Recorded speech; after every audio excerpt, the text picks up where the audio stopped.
আসসালামু আলাইকুম সম্মানিত দর্শকবৃন্দ, এই মুহূর্তে দেশ ও প্রবাস থেকে যারা আজকে আমাদের এই ভিডিওটি দেখছেন সকলকে আন্তরিক শুভেচ্ছা অভিনন্দন জানাচ্ছি। দর্শক, যে ঘাসগুলো দেখা যাচ্ছে এটি হলো সেই ডক্টর জহির স্যারের চীন থেকে আনা জারা ওয়ান। দর্শক, এটি মূলত কাটিনের জন্য রেখে দেওয়া ঘাস। এটি আপনার গরুকে খাওয়ানোর ঘাস নয়, এটি আমরা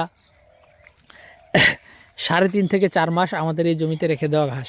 দর্শক, এই ঘাসের প্রতিটি আপনার গিটে কিন্তু চোখ এসে গেছে। দেখেন এখানে গিট, এই যে এখানে চোখ এসে গেছে, একটা চোখ।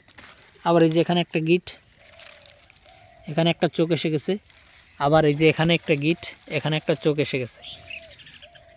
দর্শক, আসলে জানি না, আসলে যেহেতু আমরা মোবাইল দিয়ে ভিডিও করছি সেখানে আসলে কতটুকু দেখতে পারতেছেন আপনারা জানি না। তারপরে দেখেন এখানে কিন্তু এই কাটিংগুলো, এটি যেহেতু কাটিংয়ের জন্য রাখা, সেক্ষেত্রে কিন্তু এগুলো 100% পরিপক্ক হয়েছে এই ঘাসের কাটিংগুলো। তো দর্শক, আপনারা এই জারা ওয়ান হাইব্রিড ঘাসের 100% পরিপক্ক কাটিং সংগ্রহ করতে চাইলে অবশ্যই আমাদের স্ক্রিনে দেওয়া নম্বরে যোগাযোগ করবেন। দর্শক, এটি কিন্তু আমরা জারা কিংবা স্মার্ট নেপিয়ার এই দুইটা ঘাসের কাটিং 100% গ্যারান্টি সহকারে, জার্মিনেশনের 100% গ্যারান্টি সহকারে দিয়ে থাকি। আর বিশেষ করে এদিকে রয়েছে গুয়াতিমালা।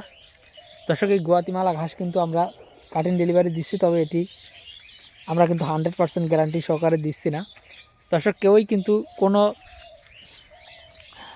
কাটিং ব্যবসায়ী কিন্তু গুয়াতিমালা ঘাসের কাটিং 100% গ্যারান্টি সহকারে দিচ্ছে না। এর কারণ হলো এটি 100% জার্মিনেশন হয় না, সে কারণে দিচ্ছে না। দর্শক, আর যেহেতু জারা বা স্মার্ট নেপিয়ারে 100% জার্মিনেশন হয়, সে কারণে আমরাও কিন্তু এই জারা বা স্মার্ট নেপিয়ার ঘাস বা ঘাসের কাটিং 100% গ্যারান্টি সহকারে দিচ্ছি। দর্শক, আপনার যে কোনো ঘাসের কাটিংয়ের জন্য আপনি আমাদের স্ক্রিনে দেওয়া নম্বরে যোগাযোগ করলে আমরা বিশেষ করে জারা, স্মার্ট নেপিয়ার, গুয়াতিমালা, তারপর নতুন জাতের ঘাস তাইওয়ান হাইব্রিড, জাঞ্জিবার হাইব্রিড, পানিতে চাষ হয় জার্মান হোয়াইট হাইব্রিড, এই সকল ঘাসের কাটিং আমরা আপনাদের জেলায়, উপজেলায়, থানা পর্যায়ে, এমনকি আপনি যদি বলেন হোম ডেলিভারি নিতে চান, সেক্ষেত্রে আমরা হোম ডেলিভারিও এই ঘাসের কাটিংগুলো পাঠিয়ে দিব। দর্শক, আজকে ভিডিওটি এখানে শেষ করব। সকলকে অসংখ্য ধন্যবাদ।